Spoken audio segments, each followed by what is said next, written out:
to Would I Lie to You, the show where it pays to be economical with the truth. On Lee Mack's team tonight, a comedian who recently filmed a fishing series for BBC Two. Ironically, I never managed to catch it. It's Bob Mortimer. And an entertainer who started her career as a ballet dancer. In fact, she studied it at university, where she gained a tutu. It's Debbie McGee. And on David Mitchell's team tonight, a presenter and former footballer who once went to Coventry for £2 million. That's an expensive taxi. It's Dion Dublin. And a comedian who's 4 feet 11 inches tall. We've always seen eye to eye. It's Lucy Porter. We begin with round one, Home Truths, where our panellists read out a statement from the card in front of them. To make things harder, they've never seen the card before, they've got no idea what they'll be faced with. It's up to the opposing team to sort the fact from the fiction. Now, Debbie is first up. Right, here we go. The police once surrounded my house after I set off an alarm in my bikini bottoms. David's team. Interesting. Interesting location for the alarm. What was the alarm that you set off and how did you set it? It was the house alarms. I was actually ironing in the garden with my bikini on, and I had the remote control for the alarms tucked down my bikini. Let me stop you there. I could have sworn you said you were ironing in the garden in your bikini. Yes. It's a classic domestic scene. I love that commitment to ironing. I haven't ironed anything since the late 90s. But it's, very good. We can tell, Lucy. Yeah. When was this, Debbie? Oh, quite a few years ago now. And in your bikini bottoms was the remote control for what? That set off the house alarms. For the burglar alarm? Yes, essentially. so I don't know what you call them. A panic button. Like a panic button, yeah. I think if I was in the garden in a bikini ironing, I'd feel very vulnerable because there's a lot of flesh, isn't there, in the iron? You know how easy the phone rings and you do that? Did you not to be feel... honest, if you're gonna smash the iron into your head, it doesn't matter whether you're wearing a bikini or the uniform of the Chelsea pensioners, you're still gonna get burnt. So what happened when you pressed the alarm? Who was alerted and what did they do? So I didn't know because it doesn't set the alarms off. It just rings the police. And so 15 policemen came round the corner. They shouted, "No, start with the collar, then the sleeves." I never tried it again, so I don't know. How did they react? Did they see the funny side? Yes. No, she wasn't facing them.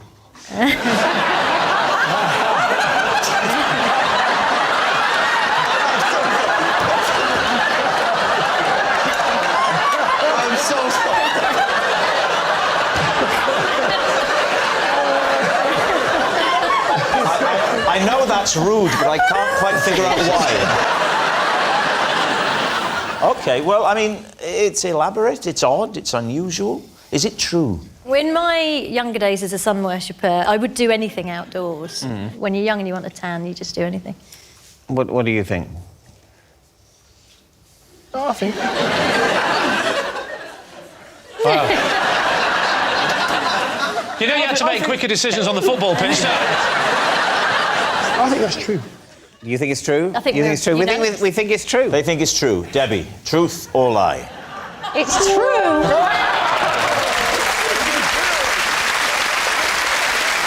Yes, it's true. Debbie did once set off an alarm that was in her bikini bottoms. Dion, you're next. Right. I once sneezed so hard in my car, I set off the airbag. Please, Steve. Wow. That is a big sneeze. Where were you? I was in my car.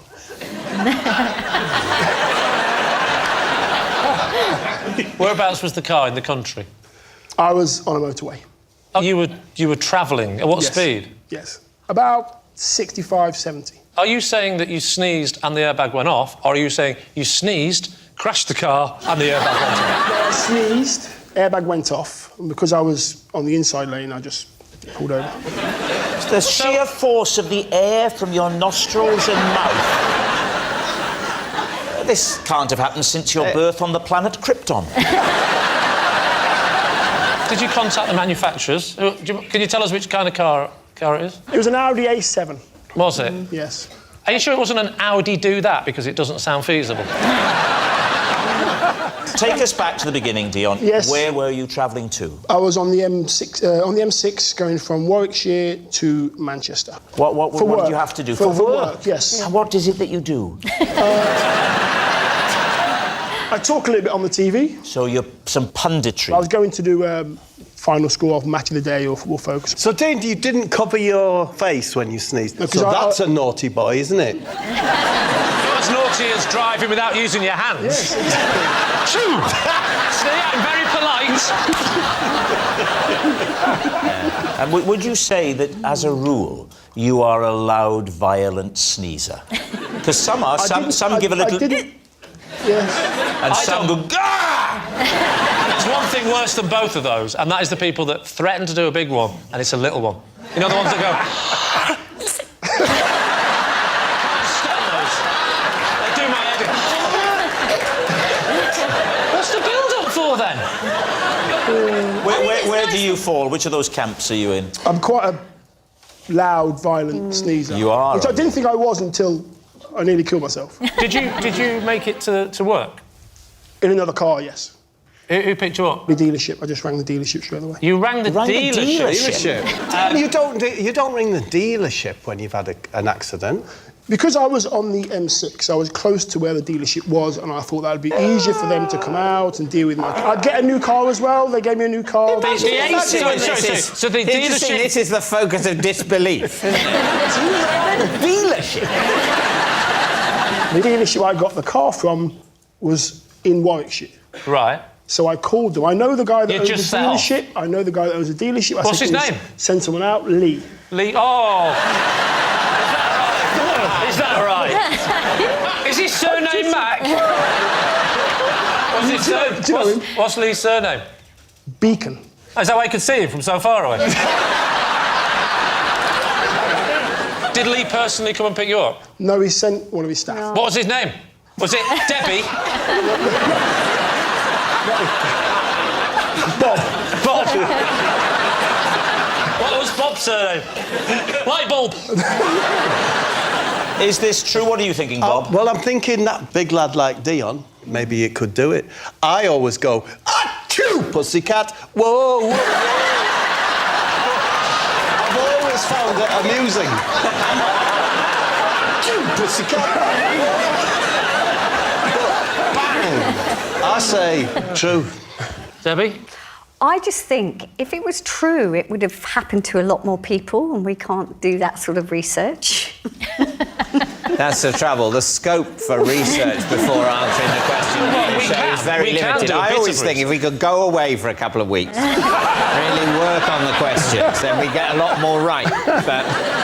So, what's it going to be? I'm going to go with Debbie and say it's not true. OK. Dion, truth or lie? It's a lie. Yes, it was a lie all along. Dion didn't set off the airbag in his car with a sneeze. Our next round is called This Is My, where we bring on a mystery guest who has a close connection to one of our panellists. This week, each of Lee's team will claim it's them that has the genuine connection to the guest, and it's up to David's team to spot who's telling the truth. So please welcome this week's special guest, Jonathan.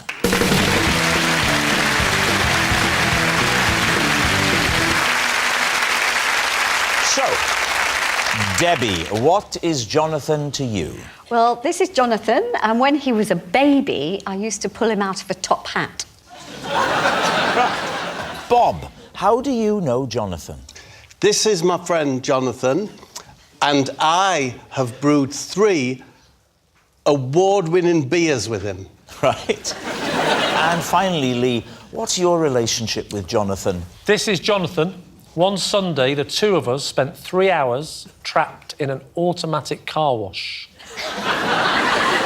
David's team, where will you begin? Well, Debbie, So you used to pull Jonathan out of a top hat? Yeah. He And was so, how old was he then? about 6 months. 6 old. months. Was he a rabbit at that stage? He's grown up into a lovely bunny. What a cougar comment that was.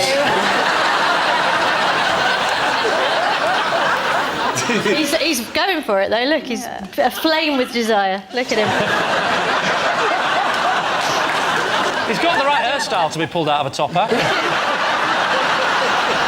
So, where did this happen? This was in a summer season Where? in Bournemouth. Debbie, how big was the top hat then? It was a prop top hat, so it was a bit bigger than a normal one. But, you know, babies aren't very big. He was only about this big. 6 months, not very big. Yeah. And so... And was he the son of someone else in the summer season, or No, was he one of the was- Chuckle Brothers' offspring or something? No, it was a feature in the show, and we had different babies on different nights. You know, they were like in rotation, and they came from an agency. So, who would bring Jonathan to the theatre? His mother. His mother? Yeah. And what would happen to him? I mean, I don't want you to give away the magic trick too much, but where was he stowed up to the moment where he's pulled out the top hat? I can't tell you because I'm a member of the Magic Circle and I can't give That the is a secrets really away. handy thing for this Yeah. game. I like it. Can you come on every week? Well, don't give anything away, Debbie, but talk us through the trick. There was a pretend rabbit, and then Paul would lift this big top hat from underneath and tipped it forward. And that's when I would come over as the assistant and take Jonathan out and say, and here's the rabbit's turned into a real live baby. And the audience And I'd went, be like this. boo, we hate babies. No, they How long did they have to wait to be revealed? Not very long. It wasn't a very long trick. So they were only briefly on stage before the They were only briefly reveal in terrifying darkness alone. Which they are in a cot when they go to sleep Yes. at night. And Yeah. indeed in a womb. Yeah. I mean, that is the ultimate trick, isn't it? Now, who would you like to question next? Yeah. Bob. Remind us what it was that you've said. How do you know Jonathan? Because I have brewed 3 award-winning beers with Jonathan. What are the names of your award-winning beers? The one that's my favourite is called Kiss the Alderman. That's an IPA. Kiss the Alderman, an IPA, An yes. IPA. Another one was a stout, and it was called Retail Park. Retail Park. And the other one was a lager, and that was called... Not now, madam. It seems funny now. That's why we used it. Madam Lager. Kiss the Alderman, Retail Park. Can I just say, he's written these down, so I hope you can remember them. How long did you two work together for? About 2 years ago, I was in the field, Dion, collecting some mud to go and bury at home in my garden. And along came Jonathan, or J-Keg, as I call him. And he said, I recognise you off the telly, you're that Ray Mears, is what he said. And we got chatting, and he said, do you like beer? I said, I like beer. He said, would you like to brew some beer? And quick. I said, yes, I would, rather urgently, actually. I've run out!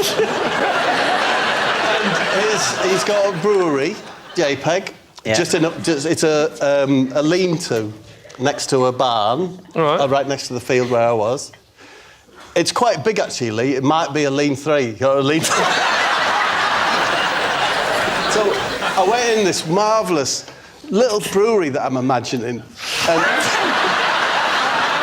we mashed. Well, part of the process is mashing. Right. You put a load of water in the cylinder, and you have to stir the malt barley. Yeah. And I did that bit of it. And I thought, I adore this. Is there any way that I could see this process through, and we could call this beer Kiss the Alderman? What is the Alderman? He's an unelected council official. Say, for example, let's focus in on Bolton. So if Bolton had a large Chinese community, but there was no representatives, councillors, they would say, would you like to informally nominate one of your Chinese community, and they will become an alderman, and they will sit on the council and be able to represent. Right. No, that makes sense. So we've definitely covered what happens to the Chinese community in Bolton. However, back to the beer story. Yeah, so and that was Christy Alderman. So we brewed 1,000 litres, bottled it, and it was the top beer in the Kent Craft Ale Society. Can I ask, my husband is a brewer, what hops did you use? Citrus hops. One of them's called something, and the other one likewise is named as well. I mean, this all checks out. You know what? The thing that is the hipster brewing beard. If you were to say to me, draw a brewer, that's what I'd draw. That's what you draw now. It's very interesting. Now. Whereas, Wow, really? whereas if someone asked you to draw a brewer 30 years ago, you'd draw someone very different, wouldn't you? I'd draw you.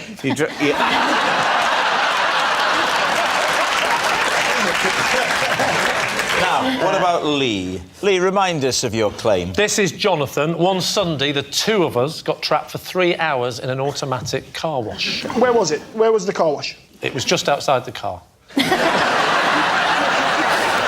Near where I live in southwest London. Whose car was it? Who's driving? It was my car. And was Jonathan in your car with you? Correct, he was the passenger. Why? How do you know Because Jonathan? we can't both drive.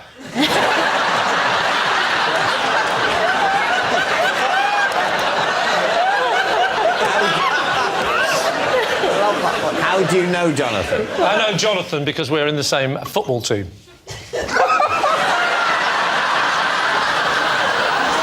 What is it, to bring your granddad to? So you were you driving back from football? Driving to football. Driving to football. Washing your car on the way to football. Oh, I'm looking forward to the game, young Jonathan. I really can't wait. But tell you what, let's wash the car first, so that when we arrive, everybody says, oh, Lee's doing well. You drove into the car wash, and what happened? So, there was 3 options. It was gold, silver or bronze. And obviously, being from the north of England, I was looking for a lesser metal than all 3. But it stopped at bronze.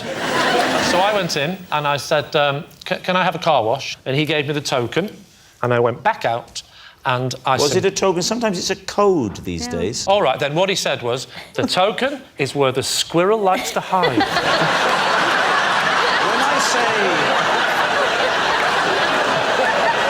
When I say code, I don't mean riddle. I mean a series of numbers that you put into a keypad. On this occasion, it wasn't.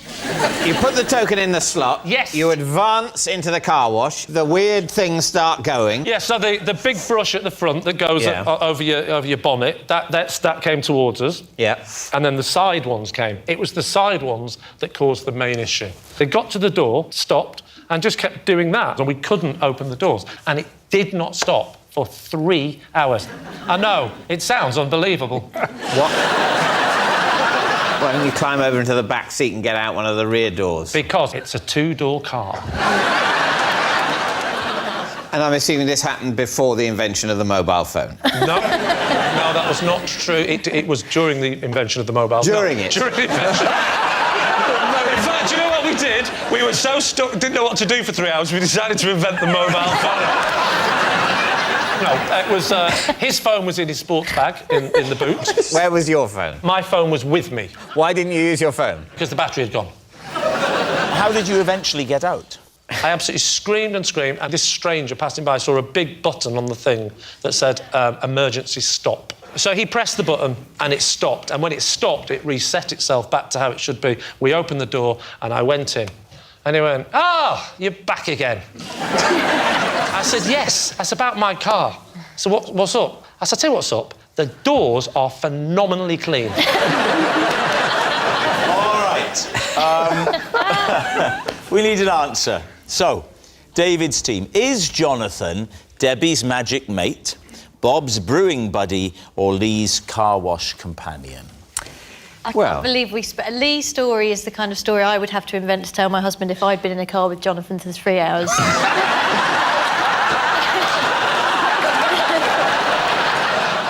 Jonathan looks like a hipster brewer to me. What do you think? I think it's Bob. I think they're mates and they've done some brewing together, yeah. Yeah, OK, You think Bob met him in a field while collecting mud? He said, come and have a look at my brewery. Yes, yes. And we're going to call our beer Kiss My Alderman. It's not Kiss My Alderman. It's Kiss the Alderman. I'm so sorry. If it's true, I'm sorry. Rob, you can immediately appreciate why Kiss the Alderman is much more marketable than Kiss My Alderman. I certainly call mine the Alderman. But very popular with the Chinese community.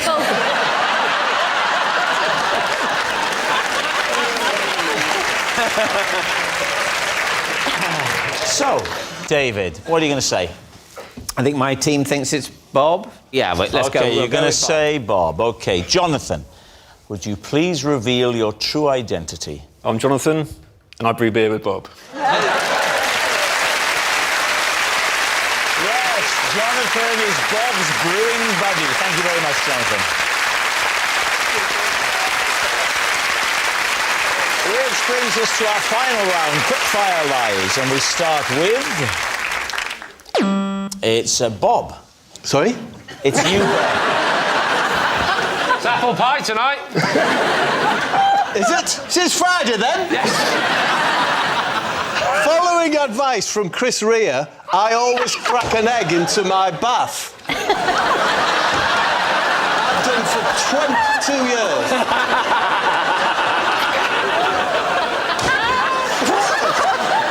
We should say for any of the younger viewers, some of my fans, who Chris Rea was a very popular singer.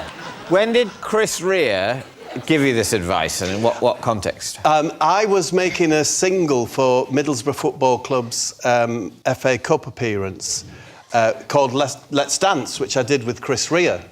And after we'd completed the recording, he popped me into the bath, and there was an egg. It's an egg in it. He popped you into the bath. It's been a long day. You must be very tired. Yeah. I'll just pop you into the bath. Yeah. So where was this bath? Was it at the recording studio? It's on a little island in the middle of the Thames. It's as Rare's recording studio is. So you've been recording, presumably in a room without a bath. Absolutely, yeah. And then you finish the recording, everyone's very happy with the track. Yep. And he says, Bob, you look tired. Maybe your joints are aching. This way. No, it's not exactly like that. It says, that's it, Bob. I think we've got that leg. That's your bedroom, that's your bath. I've popped an egg in there for you. Is he Geordie? Yeah. He's like where I'm from, Middlesbrough. Right. But he's much more Middlesbrough than me, like. And why would he put an egg in your bath? What was the thinking behind it? I've never found out. You've done it ever since. All I know is that I woke up the next morning and I have never felt so alive. Was the egg still in its shell, floating, or had he gone... No, the white had dissipated. Does that work? Yeah. It's fabulous. It's fabulous. It's non-greasy, which is a boon, isn't it? Is it non-greasy? Yeah, honestly. It's less greasy than water without egg in it?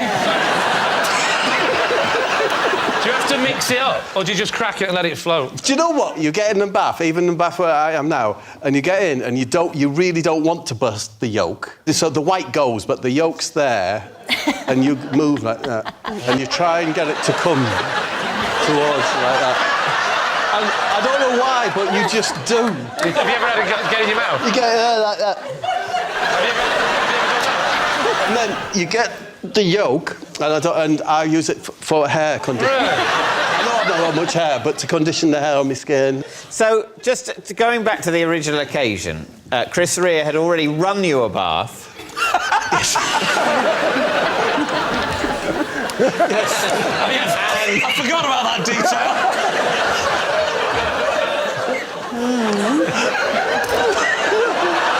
I know, but if you knew Chris, it's just so Chris. Yeah. Do you know, the other thing is a couple of weeks later, he sent me a gold doily.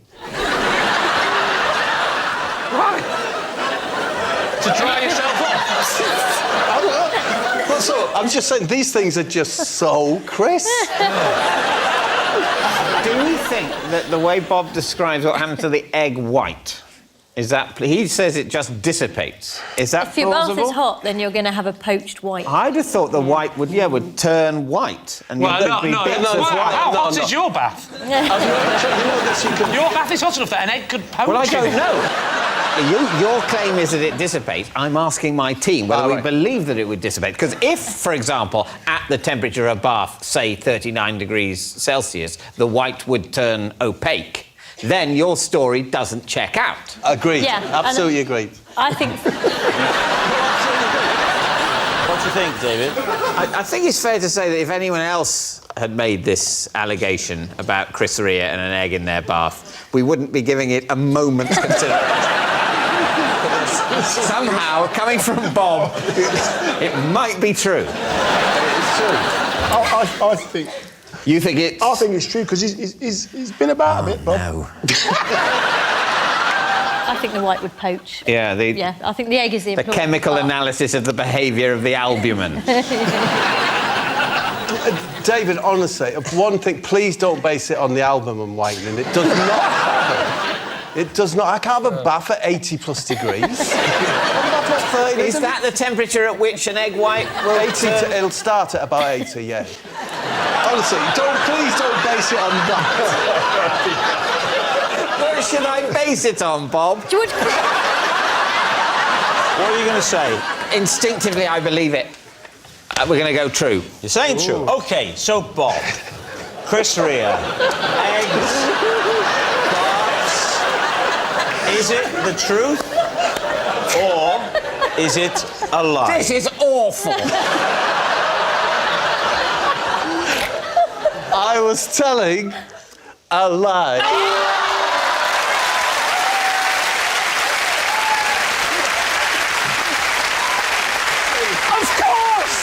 Of course it's a lie! He said Chris Rea put an egg in his bath! Of course it's a lie! It's obviously a lie! Who could possibly believe that?